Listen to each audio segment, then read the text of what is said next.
السلام عليكم ورحمة الله تعالى وبركاته. نتمنى تكونوا في صحة جيدة إن شاء الله. مرحبا بكم في فيديو جديد في قناة بوبيات شانيل. اليوم إن شاء الله غادي نوجد معكم واحد الطورطة بكريمة ديال المسكربوني والكوك، تتجي لذيذة وسهلة في التحضير. بقاو معايا نتعرفوا على المقادير وطريقة التحضير.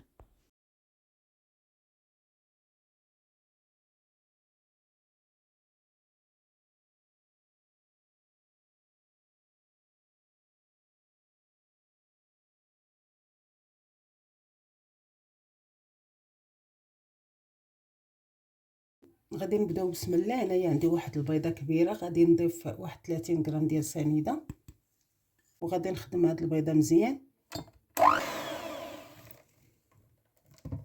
غادي نضيف واحد نص كاس صغير ديال الزيت ونص كاس صغير ديال الحليب،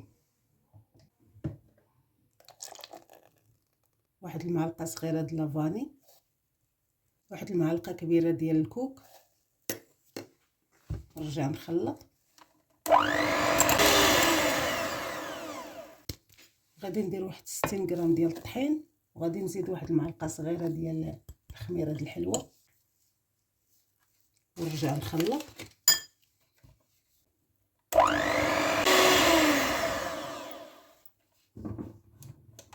غادي ندوز نكبو في الطاوه د الكيكه، ندهن حتى شويه بالزبده في الجناب. غادي ندوز ندخلها، غادي على 180 درجه غير من التحت. غادي نخليها واحد ثلث ساعه حتى ل 25 دقيقه، ومن توجد نرجع معكم. ندوز ندير الماسكربوني واحد 250.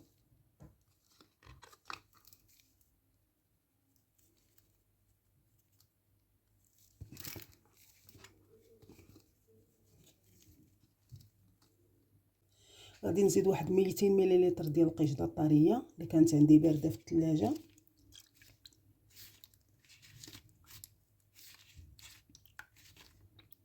غادي ندير واحد 2 معالق ديال السكر كلاصي، يمكن لكم ديروا غير سنيده.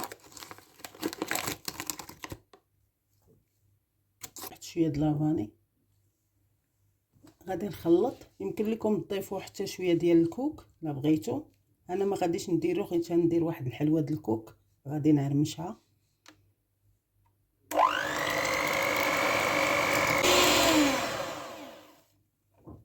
حتى نحصلوا على هاد الكريمه عاقده. عندي هاد الحلوه د الكوك الماركه ديال رافايلو.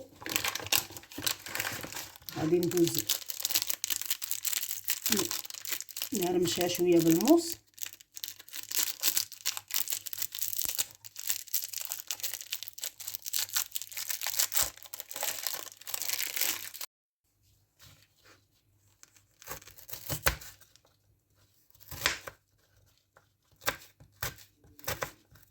نقطع هكا صغيره.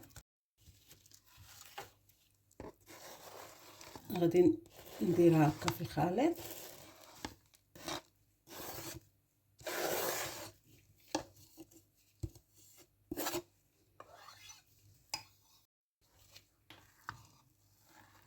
وغادي نخلط هكا الخليط.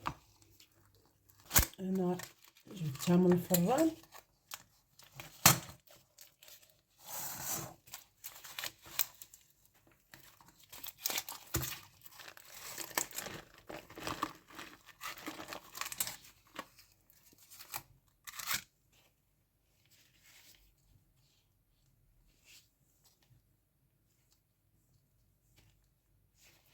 غادي نخليها تبرد. انا صافي بردات. غادي ندوز نقلبها. غادي نرجعها للقالب. غادي نسقيها شويه بالحليب.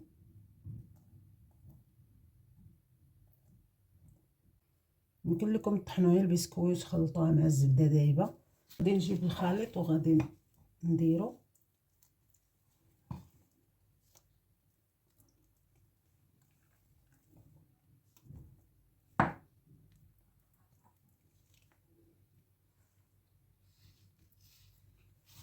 غادي نقادو مزيان. غادي ندير هكا شويه من الفوق، شويه د الكوك.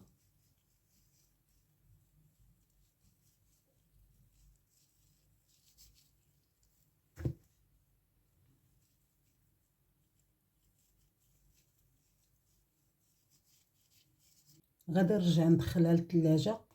هنايا من بعد ما خرجتها من الثلاجه غادي ندوز نحيد ليها المول.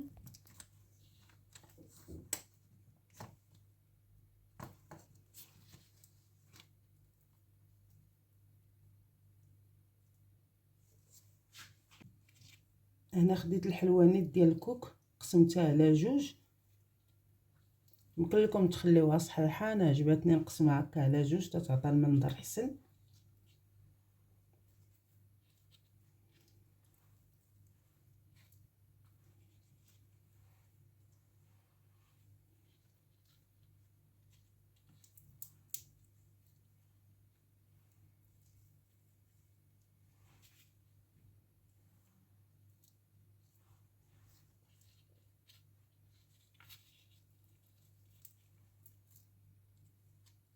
غندير واحد الوريقه النعناع.